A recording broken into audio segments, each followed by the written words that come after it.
All right, folks, we're just going to jam some games today. We're just going to jam some games and see what happens. Just dumping games out on the YouTube hasn't been a thing for a while, but it's mostly because I am very in my head about how to produce gameplay videos and make them interesting, and at the end of the day, I just found that streams were the best way to do it. So going out of my way for a gameplay video just never felt that rewarding. Never felt like it was worth the watch. But I enjoy other people's gameplay content quite a bit. So we're going to go back to that. Just play it nice and simple. Nice and simple. The main change, we're not really reviewing the list right now, but if you go on the League of Levi, we've been discussing changes and things. And the main thing right now is I've swapped the Clash of Agility blues for Unworldly Bellow blues just because so many more matchups wanted to use recursion pieces than they did like race, right? So the Clash of Agilities are quite good when you're in a more aggressive meta, but there was a lot of mid-range, a lot of slow decks, and so the Unworldly Bellow blue was just like a nice extra push to... Oh, okay, there we go. Was a nice little extra push to go ahead and get more consistent banish in the list. The other thing is I've tried Hooves of the Shadow Beast instead of Scab Skins, and I'm absolutely loving it. Just, I'm so addicted to Scab Skins, or sorry, Hooves of the Shadow Beast over Scab Skins right now. It's kind of insane. Kind of insane. So we're going to get Hungering back to hand. So our banishes will be kind of perfect on the Guardian of the Shadow Realm here. So, yeah. Let's give a card. This needs to go to graveyard. We'll give the Shadow Realm, and then we will play out our own Hungering to guarantee that we have banished the Guardian this game. We didn't block with the Hungering because there is a chance that we don't really get to play into Blood Debt Banish, and Hungering and Banish is not really worth taking the extra, like, potential 1 damage next turn on the flip. It's pretty fringe. Like, maybe it is worth, it's close, but we know that they have a Blood Rush and they're waiting to play it. Yeah. So there's a good chance that, we just have to be more adaptable with the sand in terms of what we want to do. Of course, now we're seeing that we basically can just fill a graveyard the way we want, block with Screamer, block with Scowling, get the Endless Maw play off, and then the fact that we didn't block with Hungering is kind of going to work itself out because we'll get it back and banish anyway, effectively. Now just 1 instead of 2. I think that's fine. Yeah, the Scowling doesn't necessarily stop a big attack, but it stops Claw into attack. So I think that's worth it here. I also like giving the first block on Apex pretty early when I do block with a card from hand, because this leaves me open to being able to block with Apex and get it instantly to grave later. So we're going to do that, but not sack all the armor because there's no point in doing it. In case, like, you know, Breakpoint CNC comes up, something like that. But remember, what we're doing here is getting the graveyard where we need to play the Endless Maw for 10, which should be a pretty big turn. This next attack can't disrupt our hand in any meaningful way. I guess, unless it's a Weakest Link, which would be really weird to throw, but there we go. So Scowling got double value there because it gets us to the attack we need in graveyard. Our Banish now is looking really strong. You know, generally in this matchup, we're trying to flip basically every time. It's pretty easy to control the flip into KO because their damage is very face up, and now we're flipping with the strongest card in the matchup, an insanely good card in the matchup, and a bit of a filler roll. So I'm feeling good with where we're at. Plus, we know that even without blocking, we'll be at 3 cards in graveyard in theory, because we have the Wild Ride to kick things off. And this is insane. These are the turns. Oh my god, these are the turns that just feel incredible. So we don't care what he's doing right now. The stacks of vanilla. But if we look at our hand, we can get the Wild Ride with an Eye of Ophidia opt into the graveyard. If we end up keeping the Shadow Realm Horror, things can start to spiral, because that's guaranteed 3 6s in graveyard with the Wild Ride with the Eye of Ophidia here. Like, we know that's possible, right? So if it can be Wild Ride, we end up keeping the Horror into something else. Maybe we replay the Wild Ride. Like, the turns can get crazy. So this looks nice. This is very cute. We also have other options though, if we really want to. Our turn can just be block with the Shadow Realm, and then on our turn go Claw, discard Agile Windup for Boneyard Marauder. That's functional here, but I don't think I'm going to pass up the opportunity to do the Wild Ride Eye of Ophidia stuff. But that's another way to play this hand, absolutely. We'll let this through. All vanilla damage this turn. All vanilla damage. Now we go for the Eye of Ophidia. Okay. So we know we'll draw a Blood Rush next hand if we opt this way. So we'll put Blood Rush on top, then the Graveling. So we know we'll draw the Graveling. And if we end up discarding the Graveling, that's insane because the Shadow Realm will work out that way. Okay, not quite. This hand will still function with Mandible Claw into Boneyard, basically. It will still be fine to Mandible Claw into Boneyard. We won't be taking Blood Debt. We'll still have come in for 15 and reset our arsenal pretty nice.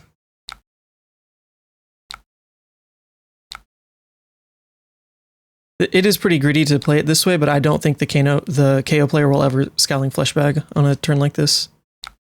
And since we know we're drawing the Blood Rush, this is an interesting spot because the Blood Rush isn't exactly perfect with Graveling. We are a Hooves deck, so we can probably always force and play it out.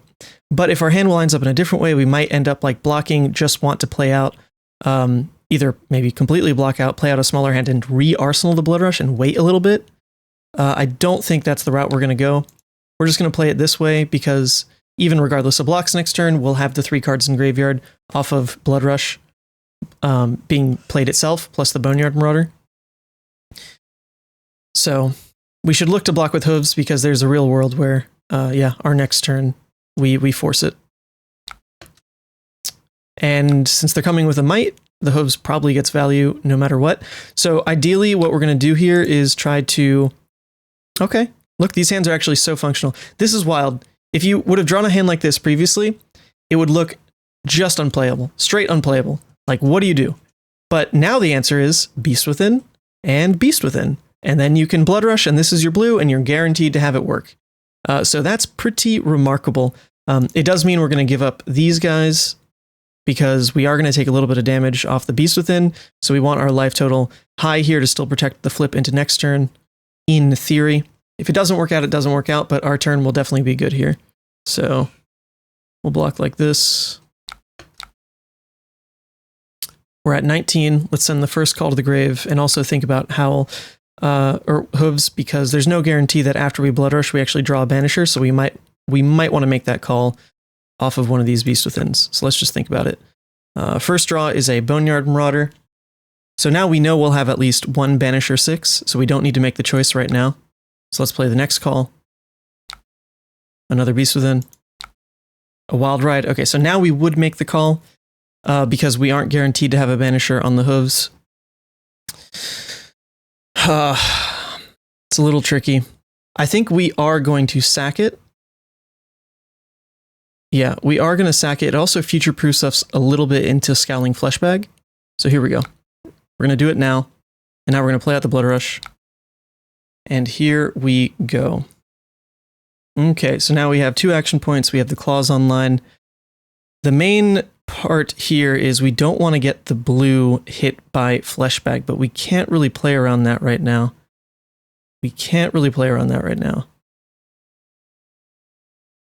So the best way to play into this is definitely not send the Shadow Realm first. We have enough misses. If we send the Boneyard first, we're more susceptible to the Fleshbag. So I think our first attack needs to be the Graveling Growl. And remember, we have the extra action point. Yeah, so just don't hit the Deadwood Rumbler. That would be nice. The ideal is that they hit the Horror. If they hit Horror, this is quite good for us. Okay, this is still also passable. We just go like Claw into Shadow Realm and get to Arsenal the Boneyard. Still quite nice. Okay, cleared out a miss as well. Still 3 though, but that's okay because remember we're trying to flip into the next turn. They did give us 1 card, so a Dominate attack from them would be quite scary. We can block with 2 cards at minimum, and then we'll be able to... Well, okay, we don't even need to flip with this hand, honestly. We don't need to. Okay, they have their own Blood Rush turn. We probably just don't get to flip withdrawing the hand this way. But what we can do is tear Limb into the Boneyard pretty consistently. So we might always have to make that choice. Okay, this is tough here. They rolled Scabs. So in theory, it was because they wanted to go for run Roughshod into an attack. So you'd have to imagine that this would have been free from Savage Sash. This has to be another 1 cost. So I'm going to guess it's run roughshod, run roughshod. Even if it's a 2 cost, it wouldn't make sense why they rolled Scabs though, but if it's a 2 cost, they can still Savage Sash. So I think we just give up now on flipping because we're reading that this is a run roughshod, and if we block, the run roughshod still comes in and pushes us past flip, which is a little unfortunate. So yeah, we can definitely play this game with no flip anyway, though. We should be fine. Okay, wow, that's actually wild. Why did they roll Scabs? I'm quite curious now why they rolled Scabs. Because now we don't get to really trim this hand around Tear Limb. No matter what, though, we will turn off Blood Debt because, the Boneyard Marauder will be playable. The tough part is, yeah, we were kind of looking to block with both of these. Huh. Really strange. I really wonder why they rolled Scabs there. I really wonder. Well, either way, we're going to have to lead with the Tear Limb pitching Eye and just see what happens. We can't, realistically overpitch to make this help at all. This could work out for us, of course. Like this could be insane. Sure. So let's put this one on the bottom. Let's keep the blue on top.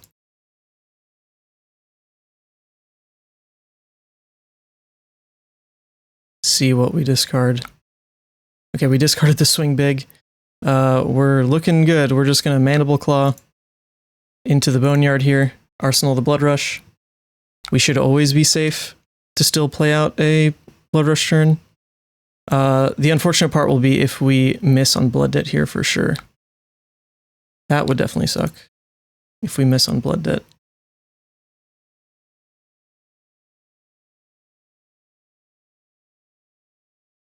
If we miss on Blood Debt, it will be pain. All right, we do not miss on Blood Debt. Okay, so we come in for 12. We Arsenal Blood Rush. We should be set up to win on the next turn. Should be.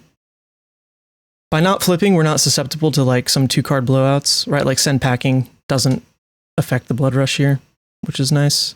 Like we can fight to get it back generally.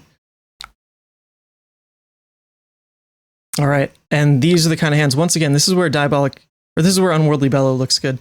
Because if he didn't attack, we'd still be able to just lead with the Unworldly Bellow and then Blood Rush. It would just burn a card out of hand and help us clear Blood Debt this turn. Right now, though, we do have the choice to block with the Unworldly. The tough part about that is we don't really want to add the Mist to Graveyard right now. And then if we do that and end up discarding the Boneyard, we might not be able to turn off Blood Debt. So I really do like the idea that we're keeping ways to turn off Blood Debt in hand. So to avoid dying to Reckless, I think we might just give the Bonebreaker. Like, I think that's all we need to do to win this game right here. Truth be told. We can go to 3. We will hopefully get 2 chances to turn off Blood Debt here. Okay, first time it is turned off. Nice. Graveling is now also live. Now we'll rip the Blood Rush. Draw resources and we win. Okay, we win. Nice. Pretty nice game. I think Iva Fidia looked insane that game. People question, like, what does the eye do? Well, it kind of just does that. It kind of just is insane.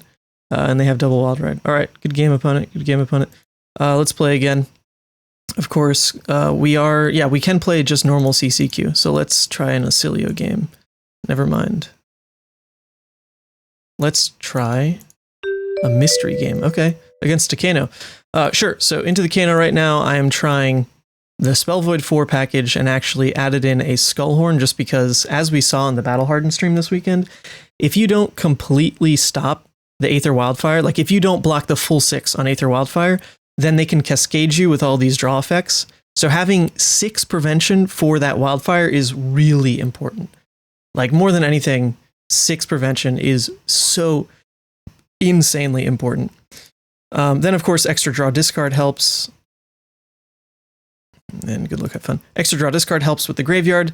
I want an extra yellow 6. And then the last slot has been interesting to me for me to figure out into Kano. You have a lot of options. You can get the proactive graveyard fill with Howl.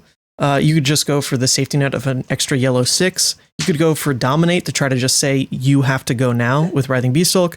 Or you could go for Ghostly Visit. I've been trying Ghostly Visit more than anything, and I've been pretty happy with it. So we're just going to run it this way and say go. And say go. AB2 also helps insulate a little bit from going second. It's just like you need so much damage. You need as fast damage as possible into Kano right now. So I can't really sack AB3. Like I can't sack a claw for AB3 and run it this way. And same deal, like you need to present lethal. So the hooves is really critical in maintaining pressure, knowing that this turn you make Kano answer because you're presenting lethal. It gets you the graveyard fill as well. It's quite a good card. Okay, so we don't have a red, so we can't overpitch, which is pretty unfortunate, actually. Pretty unfortunate that we cannot overpitch. Because none of these cards are necessarily great in Arsenal. The best Arsenal is the Diabolic Offering, so we're going to pitch that way in case our turn is just Beast Within. The Wrecker Romp is kind of like the most filler one there. We're really hoping to just filter as many cards as possible turn by turn. So like if we draw a red, that's not playable. Okay, that's a very playable red. Let's go. And this is why you add the pulpings in, folks. Oh, and we hit the Beast Within. Okay. Nice. We're just going to go for the graveyard fill route here, which is to play out the Deadwood Rumbler. It's just more graveyard. We can banish their Voltic Bolt. You know, we don't want to hit our graveyard yet. We came in for a really nice 3-card 12, and then we get to Arsenal the Boneyard with a graveyard that is playable. Took an extra damage from the Call to the Grave. I'm totally fine with that. Ooh, Shadow Realm Horror into a graveyard like this. Let's go. Let's go. They have a great setup turn, but baby, ours is going to look good too. Nice. Hit the pulping. Let's freaking go, dude. This is what we like. This is what we like. That's the beauty of the draw discards. If y'all remember the Ball Breaker lists, if you remember how good those Ball Breaker lists look, it was really because Shadow Realm Horror would hit these guys. Hitting these is nuts. Like that's really a pretty unbelievable part of the game plan. I'm recording, just FYI. So now we go over the pulping line. If they do block 2 cards on it, then, you know, we'll see how it goes. But, you know, this draw discard isn't super important. It's really about refilling the graveyard here. We get to curve out really nice into this 1-for-6 without banishing, because the option was always having the Boneyard as well. This is great. I mean, this sequence of events is just like best possible. I doubt that they go all out because they did block a card. You know, there's a chance. So maybe just for resource-wise, you're supposed to go for the Boneyard type plays. But I'm living on the edge, baby. I'm living on the edge.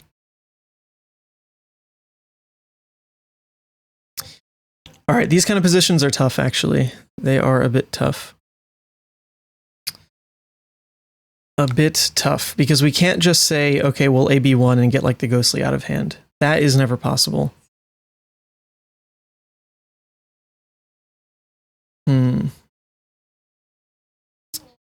This might actually be a Hooves turn for send packing into the Boneyard. Although we don't have Blood Day yet, like we don't really need to do that play.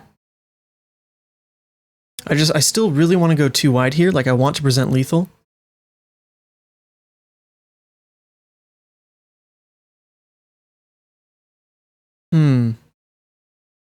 It could also just be Dread, crack Hooves to put the pressure on, Boneyard Ghostly, and then we can like close the chain to try to hit Ghostly with Boneyard. That's also playable. Like the Ponder doesn't matter on the Swell Tidings, so I don't think we care that it hits for 7 here. Yeah, kind of a weird one. All right, so the other option is we can lead this turn with the Tear Limb from Limb and like overpitch the Ghostly with Send Packing. Then we're pretty open though to missing, and we just don't present lethal, right? Like that would be the issue on a Tear Limb pitching that way.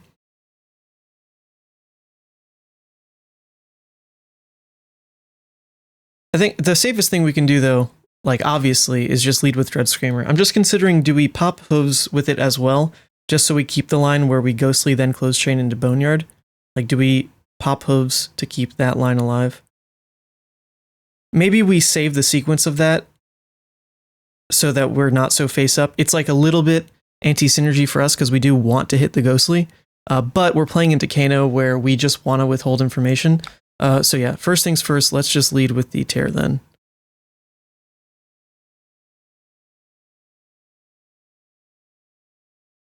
Let's do this. They say no blocks. Okay. So now would be the scenario where we close the chain, pop hooves, and present the Boneyard Marauder. It makes them answer us. It makes them answer us, and then we'll still have enough graveyard to play into our next turn without being too far behind. So we're going to do this. This keeps up a lot of pressure from their POV, and we still have enough AV as well to fully stem their turn. So I really like the presentation of this right now. Yeah, so now they're forced to answer. They could have just given us cards as well. Like, that was totally passable. But it looks like their hand is a double Kindle, Aether Wildfire with Potion of Deja Vu. This might be scary. This very well might be scary. But we are doing everything we can. We have the AB2 in hand. We have our Spell Void 4. That's about the best we can do. And of course, lethal is on the stack, so if they don't kill us, they die, which is always really nice to see.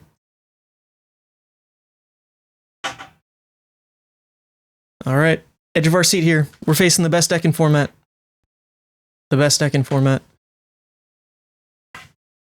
So they probably set it up where the Kindle drew the Kindle, right? Because they deja vu'd, so the Kindle drew a Kindle. All right, so let's turn this on. This is actually a little unfortunate because 1 damage still goes through. For Graveyard's sake, though, we actually still need to crack... Oh, okay. They conceded. I'm really... They put the Kindle there? All right, that was maybe so they could go for a Ragamuffins play, but I thought for sure they would layer it where they put the Kindle on top to redraw, and then Aether. And then the Kindles, in theory, are drawing blues. Well, either way, from our perspective, we did everything right. Even running up to the point where when they do come in with Aether for 7, like, that's the point of having the Skullhorn, right? Because, yes, 1 damage went over. In theory, if this wasn't a red, though, we would still have the ability to stem when they do throw and open the floodgates at us, because that's the main issue, is if this deals like 2 damage over, and then they come in with the open the floodgates, like, you really just can't stop the draw effects to it.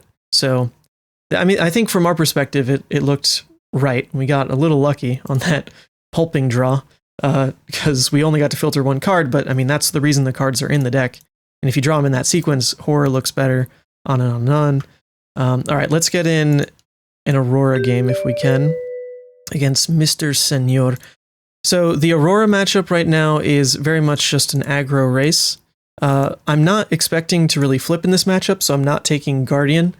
On top of that, they only really have AB on these specific push turns with Arc Lightning. And since we're not really built around flipping because they have so much of this gotcha damage, I just don't mind not running AB. If we take better Armor Suite, it's just more effective life, right? If we take the Savage Sash, it's turning our hands more aggressive, especially with adding more draw discards. So that's kind of the game plan here. This is the kind of matchup where I miss having Scab Skins, I will admit. Not having Scab Skins for this matchup in particular is where it gets a little tricky. It's like almost similar to Zen, where the Hail Mary button attached to better block is more worth than the consistency of a Hooves push. It's kind of twofold on that. It's mainly because in this matchup, you're running Sash, and that's where you can get some extra graveyard fill. So you don't really need the graveyard fill of Hooves to make up for what you're normally playing with. On top of the fact that they do come in for 4 a lot, and having more armor to just block 4 feels really nice. So, case in point right here. But we are going second with a Blood Rush hand, so that feels pretty good. Pretty good. I would expect that they probably go over this with a Lightning Surge. They could also, like, just do the 0 for for 3 into another attack. So our blocks are never going to look too good on this. I think we'll just settle blocking this way. That way we keep our blue in Blood Rush. And if we take an extra 3, like so be it. We are returning Blood Rush going second. We're blocking just in the off chance that they don't have, or like, they would play into another attack. And in theory, we could wreck or romp block. Like, I mean, there's worlds where we also use the Hooves of the Shadow Beast as well, like on this Blood Rush turn. So not the most critical breakpoint to protect at all. Pretty much at all. And channel died. Okay, interesting. Anyway, we are going to lead with the Blood Rush turn, going second. If we draw blue, yellow here, oh my goodness. We're looking set. Even going second, though, if this just ends up being Claw into Endless Maw, oh my god. We just can't miss, people. What'd I say? Draw me a blue, yellow right now. Right now. And it happened. And it happened. And it's the best blue. And it's the best yellow. Hold up. Pitching Beast Within back in the deck. Best case scenario on a yellow because it keeps it in deck for Call to the Grave lines. So best case yellow, drawn. I have Ophidia. If you're only ever pitching with your blue, it is the best case blue. Which is actually like another upside of Ophidia in the deck at all, is when you draw sequence into more blues, then those blues don't need to be flexible, right? They just don't need to be flexible. You're only ever pitching them. So Ophidia gets like more upside as well. This is insane. Absolutely insane.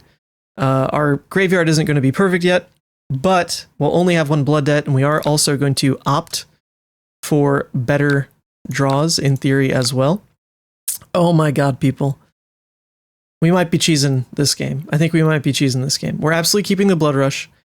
The consideration here is, do we want the Mark the Beast next to it? It's a guaranteed 6. It's one that if we discard, it actually has benefits next to the Graveling. It's another yellow 6 for, in the case that we draw like 2 yellow 6s, a blue and Blood Rush. I think it's totally fine to keep on top from this situation.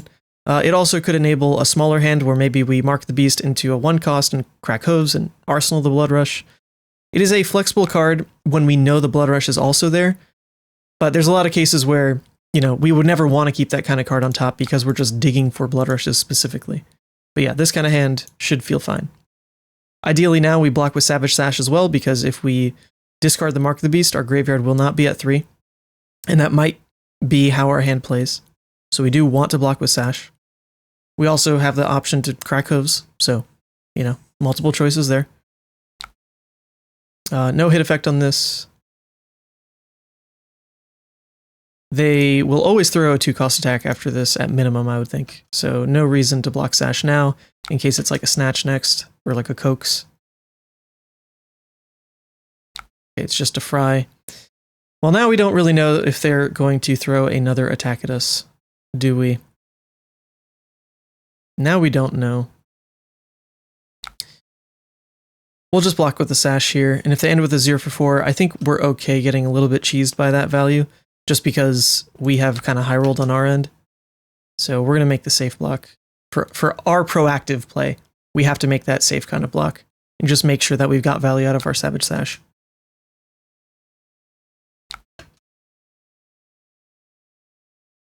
Alright, now we get to Blood Rush. We're also going to think about Hooves on this discard.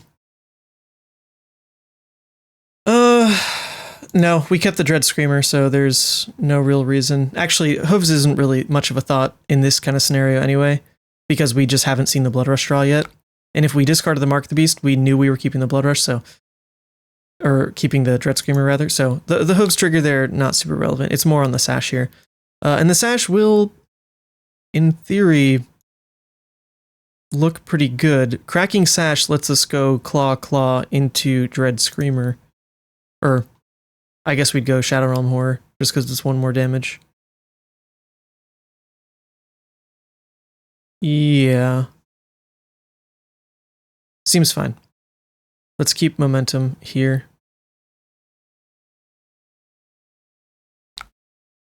So we're going to go Claw into the Shadow Realm Horror.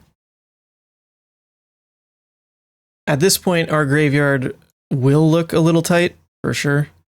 Not going to argue that. But we have so much momentum, and we'll be at 3 blood debt, that I'm pretty willing to still play through that way. If our hand can't play, we can at least hope that it's like a swing big or a send packing, a do something card. Being stuck with Claw after this push would be quite tough. That would be tough.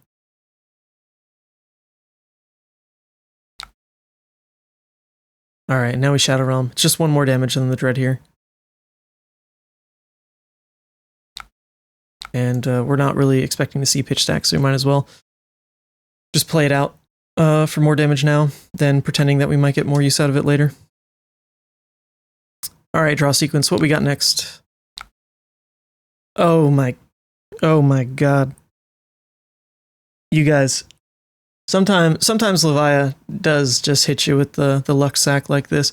It's turn 3 and we have Blood Rush already. The other insane thing about drawing Blood Rush like this is just, you don't actually have to worry about graveyard. Like, we thought a little bit about blocking with Sash. And that's been about it, because the graveyard has been completely solved every other turn just by the Blood Rush alone. So, by God, we'll take it. By God, we'll take it. If the opponent concedes here, I do not blame them. I absolutely do not blame them if they concede. Apologies, opponent, if that is the case. They do not concede, but Jesus Christ, we drew the blue, yellow, endless maw. What the hell? Dude, this is one of those miracle games. Okay, if anyone draws like this, they're going to win Worlds. They are going to win Worlds. Jeezum. Jeezum. Yeah. Opponent, I apologize. That was one of the, we played 3 turns and we had a Blood Rush every single turn. You know what? Hey, this video is not going up edited anyway, because we just kind of want to jam games in an afternoon and show you that, by God, the wins on my lists, on my links, are real. They're real, people. I sit down and just these games happen this way. I can't really explain it. So good luck, have fun. I know this person, funny enough. Let's think. Are they going to be on combo Verdance or are they going to be on real Verdance? If they're on real Verdance, then we want to run this equipment suite. If they're on combo Verdance, then we want to run this equipment suite. There was the combo Verdance deck that got second recently. So I would assume that this is more of the popular build right now. It's much less fun to play, and I'm willing to be completely wrong into it, but let's just ship it and see what happens. Okay, it is the combo Verdance, so we have chosen correctly. We have chosen correctly. Oh wait, no, it's not combo Verdance. They're running Waning Moon. What? That's a bit wild. AB2 is a little bit better, at least, than AB1. Or, no, we still would have had AB2 if we chose the other way of playing it. Okay, well, I really don't know how this game's going to go, but we will find out. Nice draw going second on the swing big here. We get to put the Beast Within back in deck. Arsenal of the Dread. Checks a lot of boxes. Although we did just see that they are running definitely CNCs, so missing Husk is going to feel awful. I wonder if we can still win this even through punting the equipment choices. It shall be interesting. It shall be interesting. If anything, maybe the extra life this buys us on their kill turn is worth something. Aether Arc creates a Ponder, but it was their action point, so we don't really care. I mean, they could Fruits of the Forest and Waning Moon and like make full use out of that hand. Okay, they don't. So yeah, the Ponder was irrelevant. Okay. Well, we can just come in for 12 without hitting the graveyard yet. That is fine. That is fine. Graveyard's looking pretty healthy to start pushing banishes right now. We have a Dread ready for it. However, they have Earth cards at the ready to just plow under or Felling of the Crown us, but they're blocking with Felling of the Crown. Interesting. All right, we've drawn... Okay. We've drawn a hand, though, that plays into this really well. I mean, we're just going to Let's see. How do we want to do it? Let's go ahead and go for Dread Screamer into Graveling. We'd have the option of Dread Screamer into the Diabolic instead. However, just for graveyard texture, I'd rather the Graveling end up in deck. So we're just going to bottom this, not worry about the attack itself, come in for Dread into Graveling, Arsenal Blood Rush. Totally fine. Totally fine.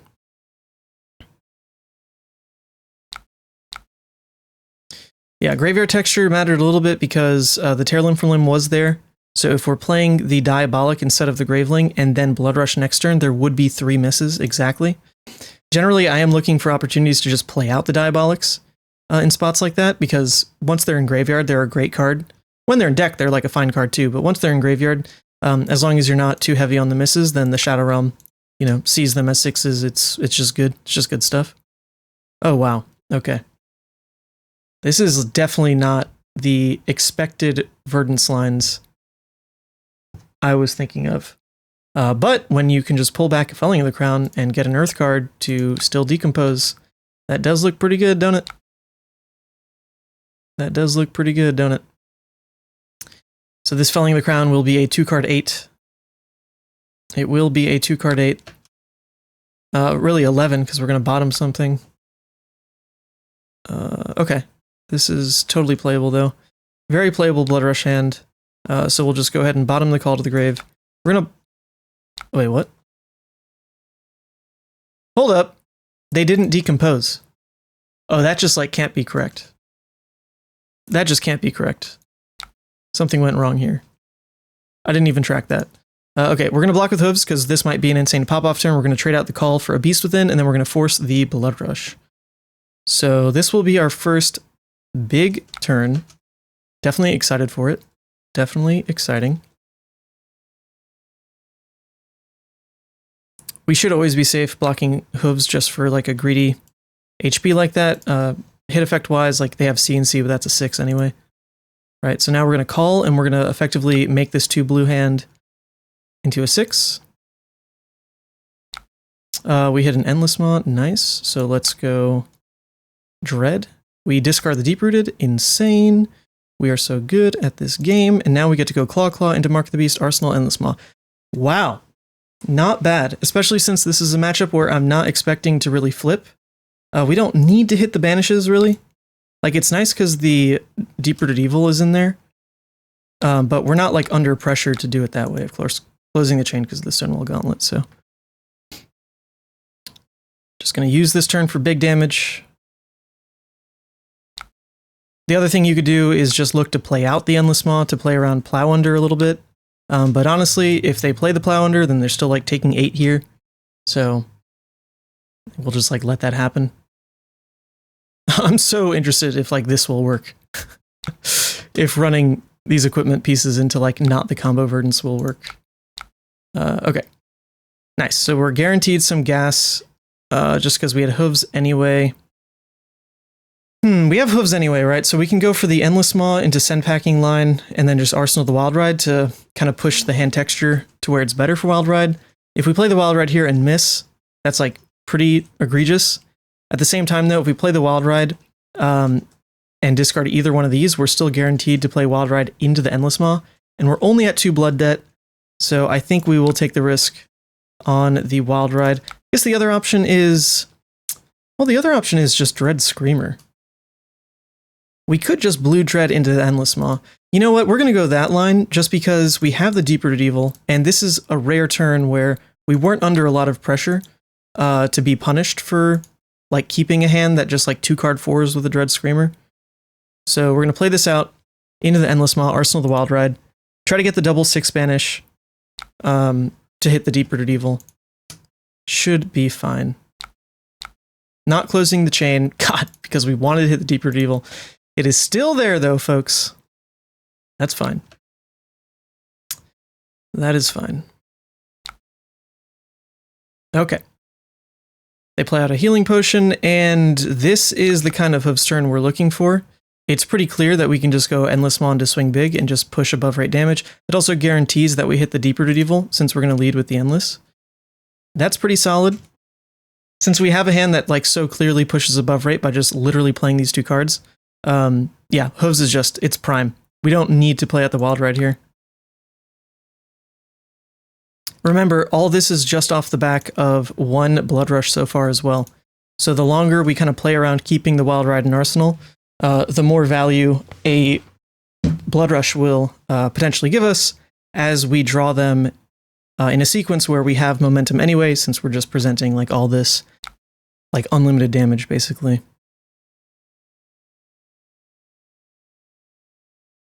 Okay.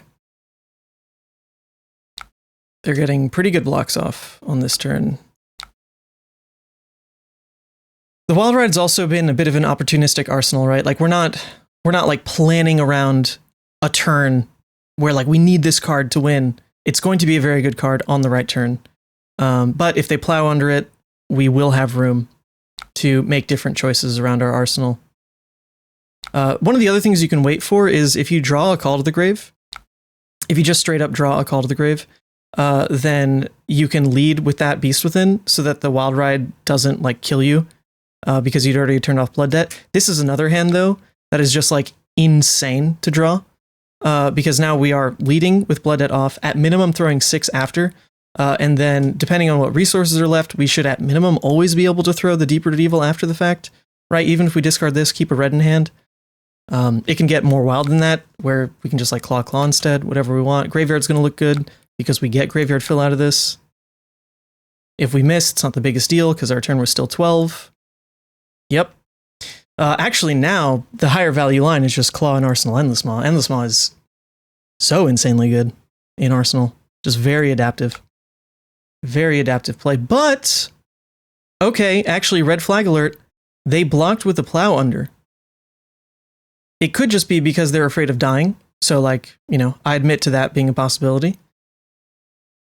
It also could be because they have a Plow under anyway, right? That's the first one we've seen. That is the first one we've seen. So if we only Claw here, they get to Plow under us and push the Endless Maw. So I think with that read, we're just going to play the Deep-Rooted Evil. We're just going to play the Deep-Rooted Evil. I get a little feeling that it's the Plow under. Could be wrong. My God, they have gone to 1, and we have only played 1 Blood Rush Bellow. And we took the wrong equipment. Like, this is the worst equipment suite into a Verdance. I don't think this Verdance is necessarily like the top performing version of the deck, though, to be fair. Oh, okay. Instead, it was a non-block blue with an Emeritus. Interesting. By them doing that, we can like flip and never worry. So that's kind of nice, I guess.